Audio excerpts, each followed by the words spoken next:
Bab 2937. Mencoba rencana lain. Di sisi lain, kepala Sarah pusing dan dia tidak bisa menahan diri lagi. Rencana awalnya adalah menggunakan kabut asap beracun untuk memaksa Eric Kin mengungkapkan rahasia di dalam hatinya dan memberitahu Finola Su bahwa Eric Kin sebenarnya tidak sesempurna itu. Tapi sekarang kebalikannya, ini malah menjadi pengakuan cinta Eric Kin pada Kak Finola. Adegan ini benar-benar berbeda dari apa yang dia pikirkan. Mungkinkah Eric Kin benar-benar hanya memiliki perasaan tulus untuk Finola Su, tanpa ada rencana lain? Namun, setelah bertanya untuk waktu yang lama, Sarah juga tahu bahwa efek kabut beracun akan segera berlalu dan mengajukan terlalu banyak pertanyaan juga dapat membuat Finola Su ragu, jadi dia tidak mengatakan apa-apa. Selanjutnya, Sarah terdiam dan terus memikirkan rencana selanjutnya. Dengan mengungkapkan kebenaran, itu awalnya kartu trufnya, tapi dia tidak menyangka itu akan gagal kali ini. Namun bukan berarti dia tidak bisa tergoda dengan cara lain. Ketika jalan gunung berbelok, Sarah tiba-tiba mengambil langkah lebih lambat. Di belakang Eric Kin dan Finola Su, lengan bajunya sedikit bergetar dan roh hijau diam-diam terbang keluar dan jatuh ke rumput di satu sisi. Wanita ini menjatuhkan sesuatu. Sarah mengira dia melakukannya dengan tenang, tetapi Eric Kin di depannya tergerak. Merasakan perubahan pada tubuh Raja Kin sebelumnya, Eric Kin menjadi lebih waspada. Ini bukan untuk berjaga-jaga terhadap Sarah, tapi dia curiga bahwa mungkin ada beberapa potensi bahaya di sekitar jalan batu ini. Meskipun di Sekte HOIW, hal semacam ini seharusnya tidak mungkin terjadi, tetapi bagaimanapun juga, dia telah menyinggung keluarga Fan sebelumnya, jadi hal semacam ini tidak dapat dihindari.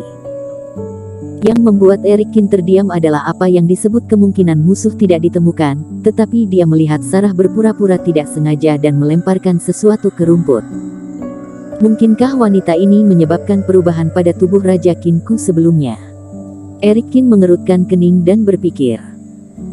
Setelah merasa ada sesuatu yang salah, memang benar bahwa Sarah mengajukan banyak pertanyaan yang tidak masuk akal kepada dirinya sendiri, tetapi untuk sementara, dia tidak bisa memikirkan hubungan apapun di antara keduanya. Ini pertama kalinya Sarah dan dia bertemu dan dia juga teman Finola Su, jadi apa yang bisa dia lakukan padanya?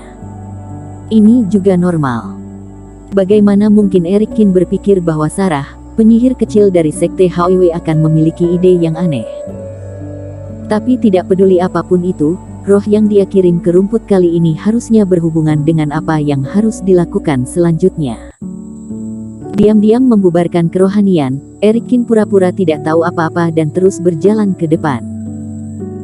Namun, di bawah selubung kerohanian, dalam radius 100 kaki, setiap rumput dan pohon dapat diamati dengan jelas, memastikan tidak ada yang terlewatkan.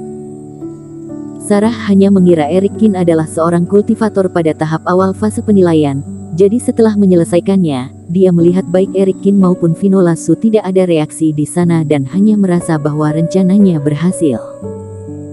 Saat ketiganya terus berjalan, di rerumputan di belakang mereka, roh itu dengan cepat melintasi jalan batu dengan tenang dan datang ke sisi tempat Eric Kin berada. Setelah kerohanian sudah bubar, Eric Kin juga memerhatikan wajah asli roh tersebut. Ini adalah ular hijau kecil dengan tubuh ramping dan tonjolan seperti tanduk badak di kepalanya. Ini adalah ular badak spiritual, apa yang sedang dilakukan Sarah? Eric Kin terkejut dan tidak bisa berkata-kata. Dia telah mengunci di area ini, ular badak spiritual ini jelas adalah roh yang baru saja dikeluarkan Sarah. Meskipun makhluk ini tidak terlalu pintar, ia hanya bisa dianggap sebagai iblis monster biasa dan kekuatannya juga biasa-biasa saja. Tapi fitur terbesarnya adalah sangat beracun dan fase penilaian sulit untuk menahan gigitannya. Terutama ketika makhluk ini menerkam mangsanya, kecepatannya sangat cepat dan taringnya sangat tajam. Jika kultivator tidak terus-menerus menggunakan perisai Reiki, akan sangat sulit untuk menjaga dirinya. Dan sekarang tampaknya ular badak spiritual ini telah diolesi dengan bubuk obat khusus untuk menutupi seluruh auranya. Akan sangat bagus jika benda ini bisa menyerang saat lawan belum siap. Tapi Sarah terlalu bosan ya, untuk apa dia mengeluarkan benda ini? Saat memikirkannya, Erikin melihat ular badak spiritual bergerak dan bersembunyi di rerumputan dan mendekatinya dengan hati-hati. Erikin mengerutkan kening dan pura-pura mengambil langkah perlahan. Akibatnya, kepala ular badak spiritual segera melewati dirinya sendiri dan melihat ke samping. Apakah benda ini akan menyerang Finola Su? Wajah Erikin menjadi hitam. Dia masih memiliki sedikit penilaian, mungkin Sarah juga menemukan sesuatu dan menggunakan benda kecil ini untuk bertahan. Alhasil, setelah dilihat dengan seksama, dari mata hingga gerakannya, benda ini mengincar Finola Su. Tetapi bahkan jika Finola Su tidak memiliki tubuh Raja Qin dan digigit oleh benda ini di Sekte Hauiwei, tapi ada dirinya di sisinya, bisakah dia dibunuh? Selain itu, Sarah ini adalah teman Finola Su. Keduanya telah mengalami kondisi hidup dan mati sebelumnya. Jika dia ingin menyakiti Finola Su, maka dia memiliki lebih banyak kesempatan sebelumnya. Sekarang setelah dia tiba, dia malah mengambil tindakan seperti itu, yang tidak masuk akal. Pertama, dia menggunakan racun dan sekarang dia melemparkan ular badak spiritual ke arah Finola Su. Apa yang wanita ini coba lakukan? Erikin, kamu belum melihatnya, aku punya tebakan. Erikin sedang berpikir dan suara iblis Fu terdengar di laut kesadaran. Hah? Mari kita dengarkan, kata Erikin. Wanita ini sedang menjaga Nona Finola dan memujimu. Iblis Fu tertawa. Apa artinya? Dia meracunimu sebelumnya dan kemudian mengajukan pertanyaan kepadamu. Apakah menurutmu itu ada hubungannya dengan jenis racun tertentu? Iblis Fu dan Erikin sudah lama bersama dan dia tahu banyak tentang pelatihan obat. Erikin mengerutkan kening. Setelah memikirkannya dengan hati-hati, ada kemungkinan seperti itu, karena racun ini relatif lemah, jadi Raja Qin mengguncang tubuhnya dan mengeluarkannya. Identitas latar belakangmu, senjata sihir teknik, dia tidak tertarik dengan rahasia seperti itu, tetapi dia malah menanyakan tentang hubunganmu di sebelah Finola Su. Ini jelas dimaksudkan untuk membuatmu mengatakan yang sebenarnya dan membiarkan Finola Su mendengarnya sendiri. Tapi dia tidak mendapatkan apa yang ingin dia dengar, jadi dia mencoba rencana lain. Erikin tiba-tiba merasa sedikit terkejut. Itu benar, kebijaksanaan Nona Finola Su tidak lebih buruk dari milikmu. Dia bisa berteman baik dengan Sarah dan karakter pihak lain pasti telah diuji.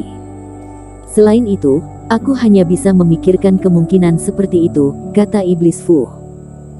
Orang ini ingin menggunakan ular badak spiritual untuk melihat apakah kamu bersedia berkorban untuk Finola. Erikin akhirnya mengerti. Tetapi pada saat yang sama, dia juga mengerutkan kening, wanita ini sedikit berbahaya, dia melakukan segalanya hanya untuk mencoba sesuatu.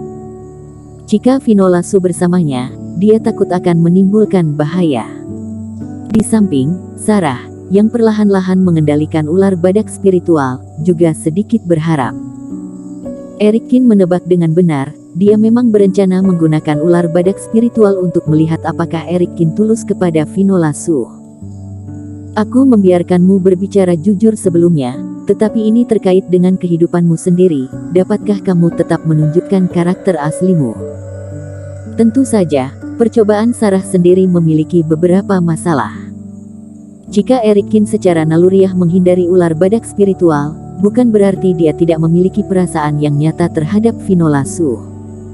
Namun dalam logika Sarah, dia tidak berani mengorbankan hidupnya untuk Finola Su untuk memblokir serangan ini, yang membuktikan bahwa dia hanya seorang yang munafik.